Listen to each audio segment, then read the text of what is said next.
ರುಕ್ಮಿಣಿ ವಸಂತ್ ಅಶ್ಲೀಲ AI video ಕೇಸ್ನಲ್ಲಿ ಮೂವರ ಬಂಧನ ಆಗಿದೆ. ಮೋಜಿಗಾಗಿ ನಟಿಯ ಡೀಪ್ ಫೇಕ್ ವಿಡಿಯೋ ಮಾಡಿದ್ದಾಗಿ ಹೇಳಿಕೆ ಕೊಟ್ಟಿದ್ದಾರೆ. ಆರೋಪಿಗಳ ಹಿನ್ನೆಲೆ ಕೇಳಿ ಪೊಲೀಸರೇ ದಂಗಾಗಿದ್ದಾರೆ. ಮೋಜಿಗಾಗಿ ನಟಿಯ ಡೀಪ್ ಫೇಕ್ ವಿಡಿಯೋ ಮಾಡಿದ್ದಾಗಿ ಹೇಳಿಕೆ ಕೊಟ್ಟಿದ್ದಾರೆ ಈ ಆರೋಪಿಗಳು.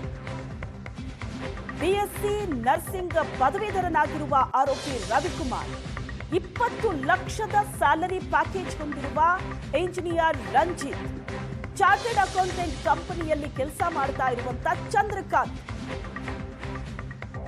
ಈ ಮೂವರ ಹಿಸ್ಟ್ರಿ ಕೇಳಿ ಪೊಲೀಸರೇ ದಂಗಾಗಿದ್ದಾರೆ. ಈ ರವಿಕುಮಾರ್ ತನ್ನದೇ ಯೂಟ್ಯೂಬ್ ಚಾನೆಲ್ ಅನ್ನ ಮಾಡಿಕೊಂಡಿದ್ದಾನೆ. ಕೆಲ ದಿನಗಳ ಹಿಂದೆ ಯೂಟ್ಯೂಬ್ನಿಂದ ಹಣವನ್ನು ಕೂಡ ಪಡೆದಿದ್ದ. ಹಣ ಬಂದ ನಂತರ ಡೀಪ್ ಫೇಕ್ ವಿಡಿಯೋಗಳನ್ನ ಅಪ್ಲೋಡ್ ಮಾಡೋದು ಜಾಸ್ತಿ ಮಾಡಿದ್ದಾನೆ. ಎಲ್ಲಾ ನಟಿಯರ ಡೀಪ್ ಫೇಕ್ ವಿಡಿಯೋವನ್ನ ಈ ರಂಜಿತ್ ಮಾಡ್ತಾ ಇದ್ದ. ಇಂಜಿನಿಯರ್ ಈತ ಮಜಾ ತಗೊಳ್ಳೋದಕ್ಕೆ ಅಂತ ನಟಿಯರ ವಿಡಿಯೋವನ್ನ ಈ ರೀತಿ ಡೀಪ್ ಫೇಕ್ ಮಾಡಿ ಹರಿಬಿಡ್ತಾ ಇದ್ದ. ಆಲ್ಮೋಸ್ಟ್ ಎಲ್ಲಾ ನಟಿಯರ ಡೀಪ್ ಫೇಕ್ ವಿಡಿಯೋವನ್ನ ಈತ ಮಾಡಿದ್ದಾನೆ. ಕಾರಣ ಮಜಾ ತಗೊಳ್ಳೋದಕ್ಕೆ.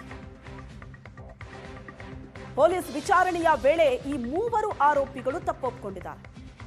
ಮೂವರನ್ನ ಪೊಲೀಸರು ಅರೆಸ್ಟ್ ಮಾಡಿದ್ದು, ಇವರ ಹಿನ್ನೆಲೆ ಕೇಳಿ ಪೊಲೀಸರೇ ಶಾಕ್ ಆಗಿದ್ದಾರೆ.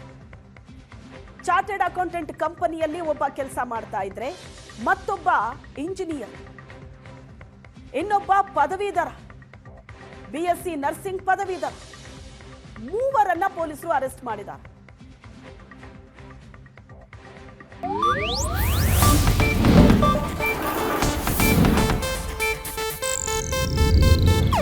ಇದು ಏಷ್ಯಾನೆಟ್ ನ್ಯೂಸ್ ನೆಟ್ವರ್ಕ್ ಪ್ರಸ್ತುತಿ.